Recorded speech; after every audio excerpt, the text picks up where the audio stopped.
Right, so welcome everyone to the first Hout Bay Food Gardeners online session. During lockdown, we can't visit people's gardens and have all the usual chats that we have. So we've decided this is a way to get together and maybe talk about something that's not how desperately you need to go to the shops. So what I offered to talk about today was how to just get going.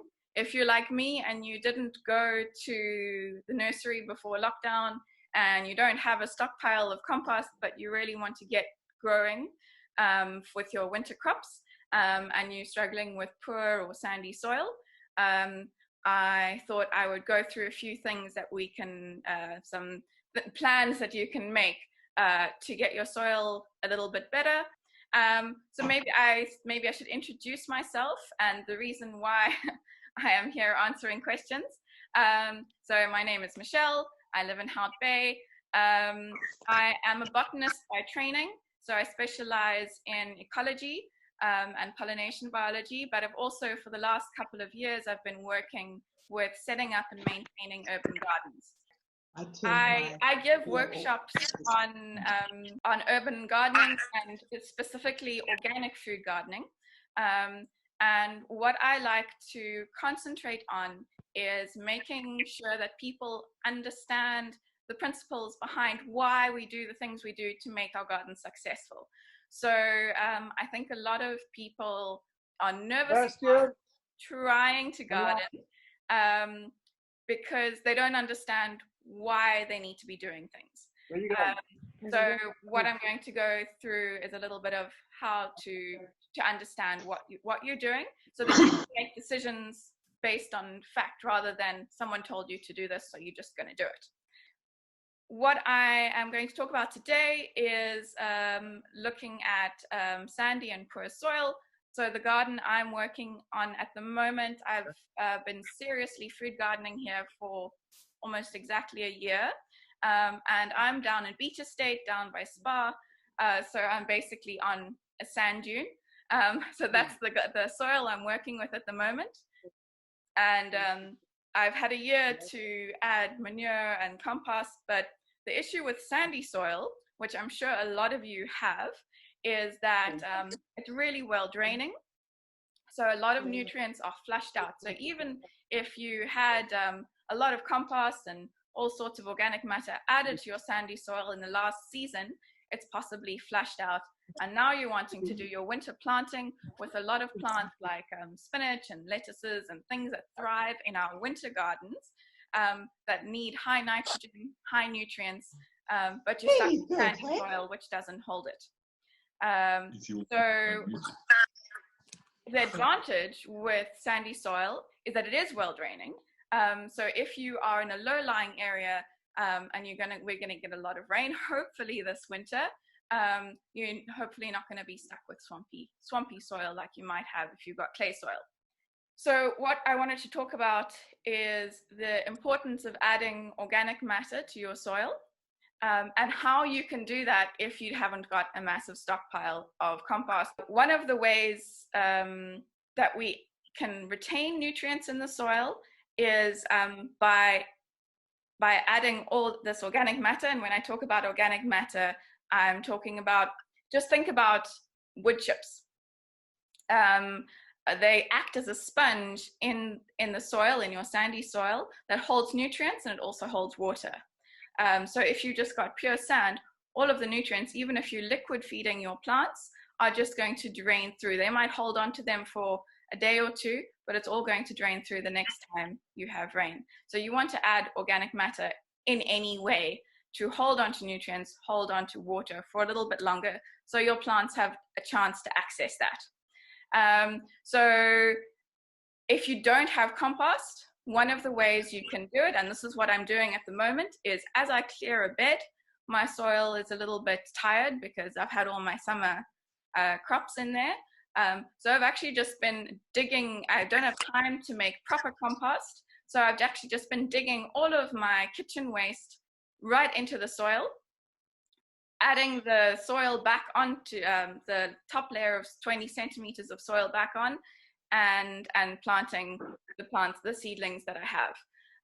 So this isn't a perfect world, because we can't, ideally what you would be doing in this situation is you would be doing trench beds, which Sam is going to, I think, talk about a little bit in more detail when she gives her session. But I'm talking about making a plan here.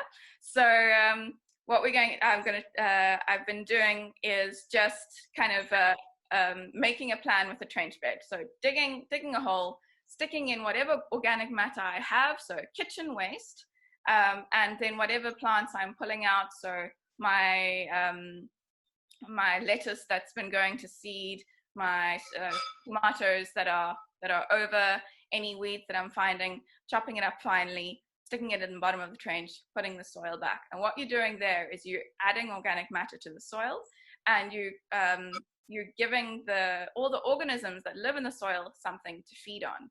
So this is where understanding the biology of soil is really important. So I really don't like it when people call soil dirt, because it makes it sound like it's rubbish. But soil is a living organism, and what you're doing when you're adding all of this compost, all of this organic matter, all of your scraps, all of your dead plant matter into the soil, is you're giving the organisms, the little compost beetles, the worms, the microorganisms you don't see, the bacteria, the fungal spores, all of those things that are breaking down plant matter and turning it into the beautiful rich black soil that we would like in our gardens. We're giving them something to feed on. No question. Awesome. Hi, Michelle. Just got a quick question. I mean, the putting kitchen waste directly into the soil is what I did last year. To also because I've got such sandy soil, and that's how I ended up with my pumpkins and that. What if that's kind of a concern, that I don't really want some stuff popping up where I don't want it to pop up? So what's the best way to deal with that? Just to avoid putting seeds in, or just put leaves and... So what you can do, I've also had that with pumpkins coming up, is you can, if you bury it deep enough, they shouldn't make their way to the surface. So if you put them about 60 centimeters down, so your kitchen waste about 60 centimeters down, then you can put a layer of leaves or something on top of that. And if you are still uncertain and you don't want other things coming up, you can put a layer of cardboard on top of that, which I know is something that you do already anyway. But so instead of putting it underneath the kitchen waste, you put it on top, and that's going to stop all those weeds coming up. And then you put the soil that you dug out back on top. Something to remember is that's all going to sink down. So it might seem like a huge mass, and when you put the soil back on top, it's going to seem like you've got this big mound now. But in a week or so, it's actually all going to compost down. So put all your soil back on, otherwise you're going to have a big dip. And it's also that kind of 60 centimeters of soil on top of your trench. This is my garden group, if you want. DIY makeshift trench should stop all those seeds coming up. Also, in a couple of months, you might dig and turn it over when you're planting new things. That's when seeds might come up again. So, but by then you should be pretty good at identifying what seeds you want, and sorry, just letting Sylvia back in. What seeds you want to keep. You know, like I like to keep all my volunteer tomatoes because it's always interesting to see what they might be. Any other questions? Oh, what is a good seedling mix of planting in trays? That's a bit difficult at the moment if you can't get access to soil. But what I'm using at the moment is I'm actually using spent compost I had tomatoes in pots.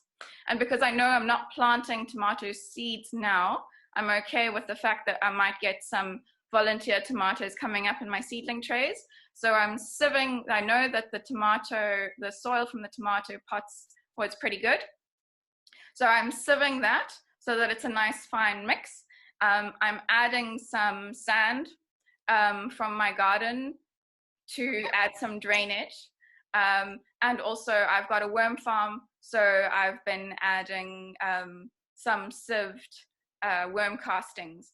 I know a lot of people like to plant seedlings in quite a poor soil or in things like cocoa fiber, but I believe that seedlings do better if they've got quite a good soil, as long as their root, the structure of the soil is such that their roots can get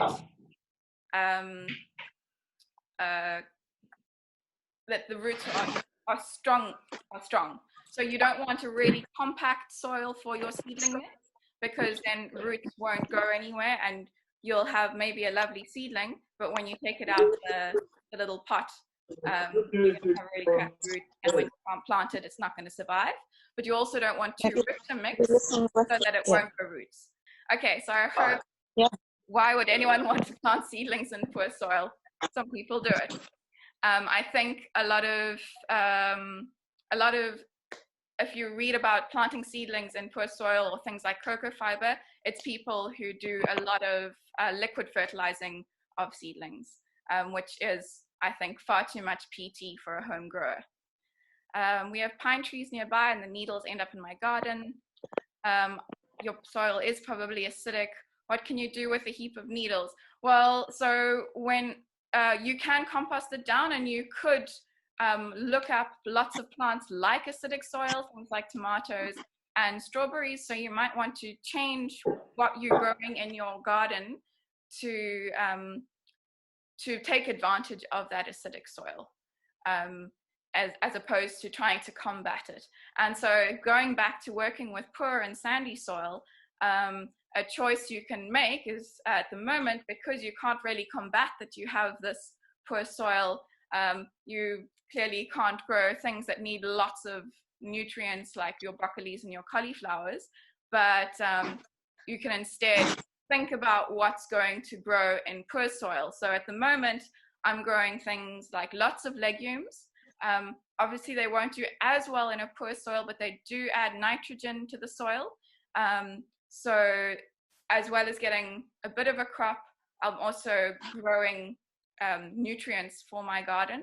And at the moment, my garden is just full of carrots, because carrots really enjoy a sandy soil. They do like some added nutrients. So I'm feeding them with my worm compost liquid. So if you've got a wormery, now is the time to really pay attention to it and to try boost it.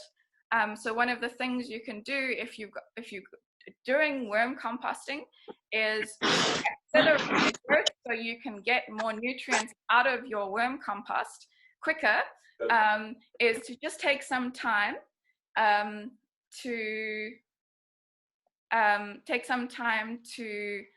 chop up your food waste that you're putting into your worm compost, remembering to keep out things like citrus, pineapple, onions in large amounts. I mean, I don't think they really object to 1 or 2 onion skins, but a whole bowl full might be a problem. But if you're chopping up your peels, your apple cores, all of those things a little bit finer, the worms will get through them quicker. And instead of waiting months and months to harvest some worm compost, you might get it in 2 months instead of 4 or 5, especially as it's getting colder and they're going to be working a little bit slower. It's also maybe good if you've got a movable worm composting situation, to move them into a warmer area so that they don't get affected by the cold and slow down, so that you can accelerate the nutrient production of your worm farm. So if you don't have a worm farm, but you're wanting to add nutrients into your soil, I've got a little DIY that I was about to do, but I decided to put it on hold when we realized we were going to do this. So I hope everyone can see this. I've got this size pot, and I've got a couple of buckets full of average soil that I've taken out of my garden because I had a couple of bags of compost to use. And I know the soil isn't wonderful, but I'm wanting to grow my Swiss chard seedlings, and I don't have anywhere else to put them. So what I'm doing, and I've done this throughout my garden, those of you who've visited my garden have seen them, is I'm making mini in-bed compost situations. If you are a Pinterest troller, you might have seen worm towers are quite a nice thing to keep organic matter flowing and nutrient dynamics in your beds. But I like to do it in a pot, mainly because I don't have time to water all my pots in summer, and this is also a really nice way to keep soil a bit damp and to make like a little pool of nutrients for heavy feeding plants in a pot. So what I've got, you can use a yogurt tub if you want, but we have, sorry, these are really grubby because I just took them out the garden this morning. I've got an old HDH container. I like them because they're long and skinny. You can also use a gutter, but then you have to get a drill to drill holes. So what I've done is I've stabbed a whole lot of holes in the old HDH container, taken the top off, and I'm going to fill this pot with my average soil, and I'm going to place the HDH container in the middle, so just so that the top is sticking out the top. It's got a whole lot of holes in it, in the bottom as well as around the sides. I'm going to give it a kickstart and put a handful of worms in here. But if you don't have a wormery, you can find in the healthiest, most alive part of your garden, try dig a handful of soil. If you've got worms in there, if you've got compost beetles, in fact, if you don't see anything, but you know that it's a healthy part of your garden, there will be kind of soil making microorganisms in that soil. Put a handful or two in here, finish filling up your pot with soil, and this is going to be your like mini wormery in the middle of your pot. So you can all put your choicest kitchen scraps in it. So cut them up fine so that the little beasties can work through them quite quickly. And I've used a yogurt tub. You can use the lid, but I like to put a terracotta pot on top of it. So this is going to be the lid. And every day when I've got my nicest scraps, my coffee grounds, my loose leaf tea, I'm going to stick this in the top of, take off the lid and stick this in the top of my lovely little in-pot composter. So what that composter is going to do is it's going to, all the little beasties are going to get active in there because they've got food to work on. And hopefully they're going to start breaking it down quite quickly. The more little beasties you can introduce, if you've got kids, they can go, you can send them on a hunt for compost beetles or worms or whatever, add them in, and you'll find that things are finding their way into there. My son's favorite thing to do is to pick up all the lids off these little mini composters and watch the compost beetles all scatter. So they do attract beasties quite quickly. So what's going to happen there is all the stuff is going to compost down, and every now and then when you remember, pour some water in, and as the water filters through this composted material, it's going to leach out into the soil around it. So it's basically feeding your plants that you've planted around it in this pot. What I like to do it with strawberries is really nice, and Swiss chard is another thing which seems to work pretty well. So it's feeding them, because it's quite long, it feeds them quite deeply as well. It feeds them, and it creates a little reservoir of damp soil. So in summer, things like strawberries that need a little bit of extra water, you'll actually find if you dig these things up after a while, they put their roots into the in-bed composter, and that keeps them going in the weather a little bit longer. So Sherelle has a question: is there a limit to how much coffee grounds you can place in a pot that size? So coffee grounds are really high in nitrogen. They're also quite acidic. We did do an experiment where we put a whole bunch of coffee grounds in a wormery and the worms all died. But that was buckets and buckets. So I don't know how much coffee grounds. I guess I wouldn't put more than, a mug of coffee grounds every couple of days in it, just to be careful. But I wouldn't do pure coffee grounds. You want a nice balance of things. and then what would be the best plants to put into pots. So for winter growing at the moment, I have a big snail problem, which I'm sure a lot of people have. So I find it easier to manage in pots. So I like to put things like lettuces. So lettuce are really, really heavy feeder. Well, they like a really rich soil. So obviously my sandy soil in my beds is not going to cut it for lettuces. So this is going to be great for lettuces. Also, I can control how much water they're getting. They need quite a bit of water. So I'd put lettuces, Swiss chard. I really like the bright light Swiss chard. So about 3 in a pot this size is probably the limit. I love to put strawberries in a pot, although I do generally end up planting them out at the end of summer so that I don't have to think about them anymore, and then plant them back in spring. I know it's a lot of effort, but it works for me. I wouldn't put things like broccoli, cauliflower, and cabbages in a pot this size. So just they're going to get too big. When the winter storms come, they're probably going to topple over the pot when we get wind.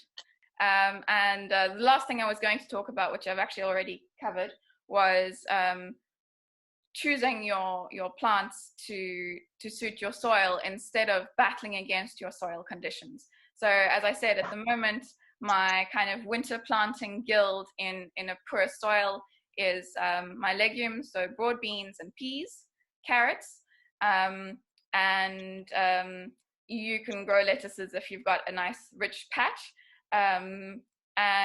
Also any of the root vegetables actually are okay with a sandy or poor soil. If you've got bone meal, it's really nice to add bone meal at this stage if you have, just to encourage their root growth so they can look a little further in the bed to get nutrients. You've got to remember that plants can only take up nutrients in solution, so which means that they can only take up nutrients when it's in water. So the rains are starting soon, but if you really want your plants to get going before it gets too cold and they slow down in their growth, just remember to continually water them, but also make sure they're not waterlogged, because plants also need oxygen in their roots, which is where it's really nice to have a sandy soil, is it's very unlikely that they're going to get waterlogged. Kelp flakes, I have never tried. I guess it can't harm. Give it a go and let us know how it goes. Do a test pot and a control pot. Yeah, so just in summary, when you're dealing with poor soil, what you're wanting to do is to keep as much organic matter in that soil, whether you're adding it in a trench, whether you're doing an in-bed composting solution, or also don't forget to mulch. And when I say mulch, any organic matter on the surface of your soil is going to help you. So it doesn't have to be a mulch that you get at a nursery. It can be dried grass that you weeded out of the corner of the garden. It can be straw that you stole from your ponies. It can be cut up herbs from your lemon balm that's going crazy. Anything that covers the surface of the soil in organic matter and gives something for all of the organisms in the soil to eat is going to help improve and keep up the nutrient flow in your soil. How composted does manure need to be to use? So the issue with uncomposted manure is that it will carry on breaking down in the soil, and it can do two things. Is it can rob all the nitrogen out of the soil to aid its breaking down process. So it'll take all the nitrogen away from the plants that are growing. So it's going to take nutrients away from the plants as it carries on breaking down. And it can also be, it can also burn plants if it's there's enough of it to create heat. So if your manure is still kind of damp and warm from the pony, I think it's not a good idea to put it on yet. I don't work with a lot of fresh manure, so I'm actually not sure how long it takes to break down. I think you can dig it in quite deep as long as it's spread out and it's not too concentrated. And the books that I've read say wait a week or two before planting to prevent burning the plants. So I don't have experience with working with fresh manure, but that's the wisdom I've read. So give it a go and let us know, those of you who are lucky enough to have a manure producing animal. So I guess to wrap up, if you understand that you shouldn't be scared about putting any organic matter in your soil, as long as you dig it in deep enough so that your dogs and cats and children don't dig it up. Don't be scared to add stuff and to experiment. Sorry, Roxanne, I'm just going to look. Large compost boxes. Okay, I have large compost boxes. Is there any reason to also have a worm farm? So the advantage of having a worm farm is that for me, I like to use the liquid that flows off it as a foliar feed. So you have two products from a worm farm, and they also break down organic matter quicker. And it's also less effort, especially if you have a small garden, than compost, which needs turning and which needs special layering to get a good result. So if you have a worm farm, you chuck in your produce, you make sure there's enough dry matter in the form of newspaper or whatever bedding material you're using, and you leave it until it's done. Whereas compost is a little bit more technical, and it also doesn't have the benefit of the liquid that flows off it, which you can use as a liquid feed immediately. So I hope that answers your question, Roxanne. Thank you. Okay, so yeah, adding organic matter to your soil will never hurt. And especially if you have poor soil, you want to just add as much as you can, keep all the life in the soil going. So don't be scared to experiment and just go for it and add things. Okay, that's me done. I think I'm going to try do a Sunday morning session. If people want to send questions or what they would like talked about, I can spend the week putting material together for as long as we're in lockdown, I guess, which hopefully won't be that long. And